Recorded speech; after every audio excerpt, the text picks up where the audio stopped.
Welcome to ప్రజా TV ప్రేక్షకులకు నమస్కారాలు. వార్తలు చదువుతున్నది మీ ఆంజనేయులు.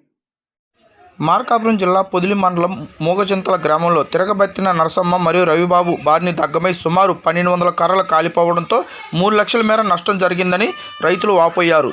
దాంతో విషయం తెలుసుకున్న ఫైర్ సిబ్బంది అక్కడికి చేరుకొని మంటలను అదుపు చేశారు.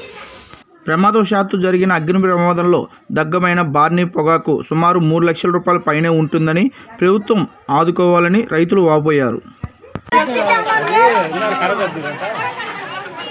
ఫైర్ ఎందుకని ఫోన్ చేయండి.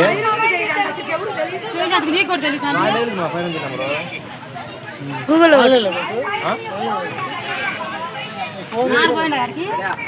నాన్న ఫోన్ చేస్తే